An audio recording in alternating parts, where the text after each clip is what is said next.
The BAME Vision logo, four solid circles from left to right in colours of brown, tan, coffee and beige, with the words BAME written in white within them, with the word Vision written in tan underneath, and below the words Supporting Ethnically Diverse Communities with Their Eye Health and Sight Loss in brown. BAME Vision presents Celebrating Blind and Partially Sighted Fathers with Talat Hussain. Yeah, hi, my name is Talat Hussain. I'm 43 years young and I am totally blind. I've been blind since 2009 with the condition called Retinitis Pigmentosa. Hobbies-wise, I'm into goalball. I'm into making music. I go to the gym. I do a bit of jiu-jitsu once a week. I'm a father of four children, three daughters and my son. So yeah, living with sight loss now. So just, yeah, that's me. Can you tell us what your role is and describe what you do? At the moment, obviously I'm at university. I'm studying to finish my music degree in music production. So yeah, so it's my final year in October this year will be my final year. Hoping to get my degree by this time next year. And I've been studying since 2020. Started off with the foundation course in music production, and so far everything's going really well. I've passed everything so far, all my exams and everything has been really good marks. Just the marks that I've got recently for this final, this year just gone, basically I got a 2-1, so I'm more than happy with that. Lecturers are really happy with it. Progress has been made of myself. I'm now making my own music using obviously a music software called Logic Pro. Before this, I wasn't able to use a MacBook or any sort of music software in that way. So I'm really pleased with my progress. I'm really happy with how far I've got. I'm someone who listens to a wide genre of music. So the music I'm making is also quite has a lot of variety. So from like hip hop to R&B to Asian music to house music is the kind of thing that I'm into, and it's what I do. So yeah, more than happy with so far my progress with everything that I've done so far as studying is concerned. How did you get into your job? As getting into music has always been like a dream of mine. It's definitely been a passion of mine since I was young. Listening to music, obviously I do a lot of listening to music. Like I said, my genre of, music ranges from all sorts, not as much like heavy metal or rock and roll kind of thing, but from country to rap and hip hop, like I said, house, everything in that way. As long as for me, it sounds good and there's a meaning behind the lyrics, I enjoy it. And on top of that, since my sight loss, I reckon music has helped me to cope with my sight loss as well, to be honest with you. So like I said, when I was younger, I've always thought, how do they even do what they do with music? How do they get from the beginning to the end? The beats that they use or the instruments and everything, how the sound changes, the effects that they use, all these things have always been something that I was interested in. But growing up, I never did it in school. I wasn't a musician in that way where I know any instruments or played any instruments, but always had a love for music, to be honest with you. And that's what kept me, once obviously I got to this stage of my age and everything, I thought it's something I'm going to go for now. No one can stop me from making music or, basically following my dream. So I just went ahead with it and applied for the course at university, got enrolled and then just started. And then since then, it's just been a journey for me, which I've really enjoyed. I am thinking about doing a master's in music as well. But only obviously time will tell after I get my first degree in, when I've completed this final year. Do you get support with your work? If I was to be honest with you, the only support I get, I use note takers, and there's someone who does sighted guide. It's all through the university. I think it's the disabled students. They've arranged all that, obviously because of my sight loss. So that is it. Obviously study support from the same people, and that is it. There's no other support that I get from anyone as far as university is concerned. Besides, like I said, the note takers, study support and the sighted guide. Obviously, because where I live in Stoke-on-Trent, there's a company here called Assist, and they help with that kind of support. Like I said, note taking or study support. You have to basically, it's all through disabled students, the DSA, I think they call them, and it's all through them. So when you enroll into university and you tell them that you have a sensory disability, they will then inform you that there's a company there who can offer support and help for you whilst you're in your studies. I didn't know about this until I actually got in there. But the downfall of it was that the support didn't start until at least 2 weeks after I got into university. So like the first 2 weeks at least, I was basically by myself. And I do believe that even the university, or any place of education could do more. They should do more as well, to be honest with you, because I feel like they kind of fall behind in that kind of thing. Even though that they know that the person who's applied and has enrolled, all the information that they ask for on the enrollment forms, especially about disabilities, they know, but they don't really do nothing about it. Kind of, it's not set up straight away. It takes that little bit longer. Like I said, it took me, a couple of weeks for them to really send someone around, and then it was it was about finding the right person in a way that the people that they send, for example, like because I was in doing a music course, the people that they were sending didn't really have much of an idea about music itself. So I think that they should have people there regarding, obviously, depending on the course that you're doing, they should have some sort of knowledge of the course that the person with a disability is doing. So, like I said, I didn't know about it myself. It's something that I've had to learn after I've started university. Which assistive technology, gadgets, and visual aids do you use? The technology which I'm using, obviously, I use an Apple Mac, which obviously was supplied through the university and DSA kind of thing. And the software which I'm using is called Logic Pro, a music software which is really good. To be honest with you, I've never used it before, and even that it was something that I had to learn.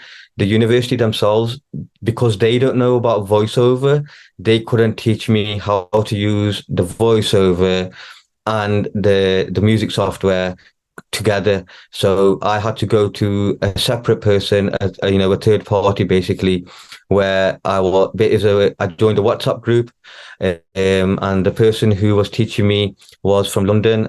He's really good in how because he himself he is visually impaired. So I had my first 12 lessons of him, and those first 12 lessons, that whatever I learned in those lessons is what I am still using, and obviously that's what helped me to get through so this far, in making my own music and even navigating. Same with the Apple MacBook. I've never used one before. Obviously, I use an iPhone, but when it comes to using an iPhone with VoiceOver and using a MacBook, it's very different, which I was quite surprised. I thought it'd be quite easy and similar, but it's a lot more difficult using a MacBook with VoiceOver. But I'm still learning, and I'm trying my best to get whatever I can in my head. But there's a lot of shortcut keys, and just remembering what does what, and a lot of listening to Siri itself on the MacBook. When I need to interact with certain things or when I don't need to interact. So it's been a journey in that way as well, to be honest with you. So I'm happy with so far with everything that I've learned. The technology wise, like I said, I'm still learning, and I think I will be learning for a long time to come as well, because there's so much to pick up on and to basically remember. How do you balance fatherhood and work life? Oh, to be honest with you, there's it's hard. Don't get me wrong, it's really hard. But when I'm with my kids or when I'm with my family, I'm with them. I don't think of nothing else at that time. It's whatever we are doing. If we're out and about, if we're at home, if we're watching a movie together, like with my youngest daughter, we do a lot of Disney, Disney Plus kind of thing. So whatever movie she wants to watch, like even if it's Cinderella, Rapunzel, it doesn't make a difference to me. Beauty and the Beast, everything. We it's our time, so that's it. And my time with my family is my own private, personal time. Whatever we do, we kind of block everything else out. And then once, like, for example, when the kids are at school or, even if they're asleep or whatever, that's my time to, concentrate on my things that I do, obviously spending time with my wife, going out and everything. That's our time. But my own time is obviously I'll take myself away, lock myself in a room if I have to, and then make music or I have my own, they know when dad's got to go for obviously his sports or his gym, when they're asleep, a lot of the things like going to the gym, that's all in my own time. I have all these things figured out where and when I'm going to be in certain places. So, but mainly is, yeah, when the kids are at school, I can carry on with my own hobbies and interests. And when they're at home, especially weekends as well, we do things like whatever it is they want to do, we do that together. And then that's our time as a family together. And nothing else comes in between that. That's just family time then. They are the first priority and only priority when I'm with them. So that's always going to be the case, and it's never going to change. I will put everything on hold for my kids, to be honest with you, and they are my main priority. What's one item you couldn't do without? Item wise, obviously my MacBook, my keyboard itself in that sense. The equipment that I need to make music is obviously always going to be there for me. I make sure it's always working, and it's, if it needs updating or whatever, it's got that. So like I said, updating Logic and making sure that's up and running. If there's any new plugins or new software that's come out regarding music or anything in that sense, as far as music is concerned, I'll try to keep on top of them things in that way. But like I said, because I do, it's not just music that I have a hobby about. Obviously I do sports as well. There's different sports. Obviously I go to the gym, I play goalball. So these kind of things, I do a bit of jiu-jitsu once a week as well. So these kind of things is they're always going to be there for me in that sense, that, but I kind of make sure that they have, like I said, they have their own time and place. What do you feel is the biggest barrier for a blind or partially sighted parent? As a visually impaired parent, schools could do more in that sense. Maybe, just like letters, engaging the parent. I think schools or education, the educational system should do more, whether it's, like braille letters or audio letters or send emails for parents so they can be a part of the child's, school life kind of thing. That is something that I think is definitely a barrier. Yeah. Because for me, it's always, if they send a letter, it's always in print and the wife will have to read it. And then, it's like remembering certain sports days or, like some affairs that they have in school or some kind of event that they've got going on. It needs to be made accessible for VI parents, whichever way possible. Like I said, through emails, but as long as, braille, or if you know braille, but sending emails on phones or so that the voiceover can read it out to the parent, and then they've got like it's there and it's safe in the phone, or it's on an email that you can always go back to it and say, okay, this is happening on this day, or the sports day on this day. So those kind of things, I reckon, is definitely a barrier. There's got to be more engagement from schools for VI parents. What would your advice be to other vision impaired parents looking to work or follow their passion?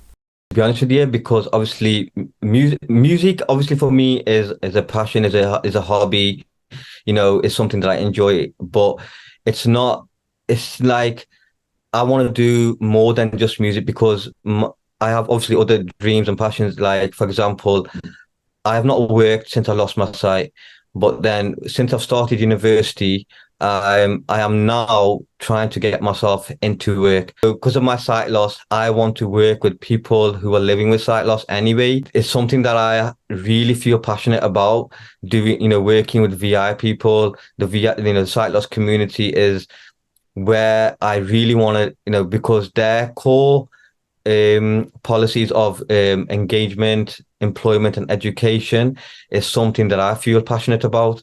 Also with sports as well, because I feel like, especially in my own city, there is nothing. So that's why I started off this goalball. I'm hoping to have a goalball team. We started taster sessions.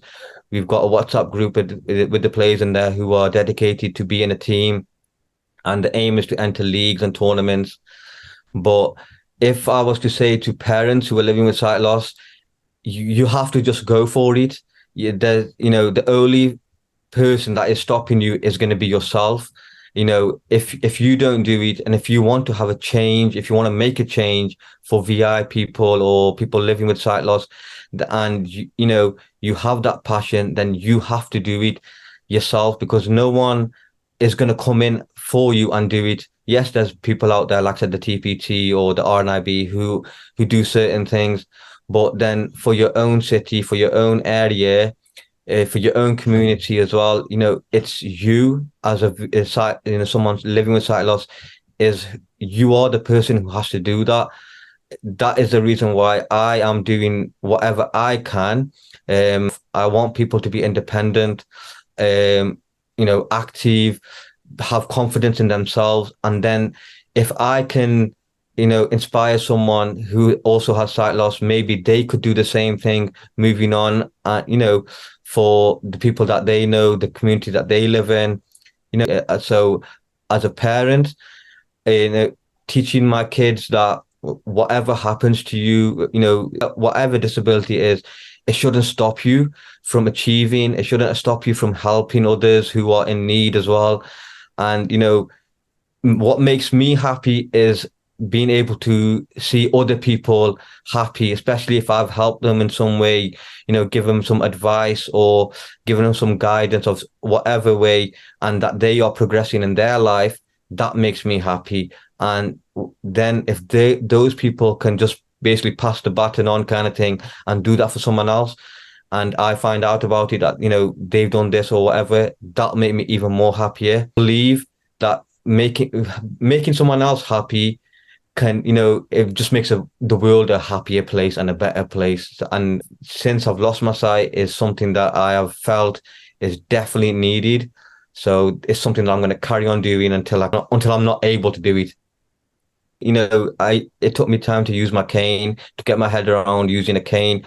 And then now that I know the cane can do so much, it can, let people know that there's obviously an issue with the sight. So I encourage people now, even like I have people around the area who won't use a cane, but I encourage them, use your cane, you'll be more independent. So, because I've been through it, I have the experience of, living with sight loss for almost 15 years now. So I know I can advise or, share my experience with people.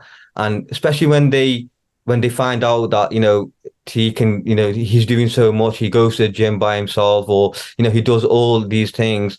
And so for me, it's nice to know that someone sees you and is inspired by you, and then they want to do that for themselves as well.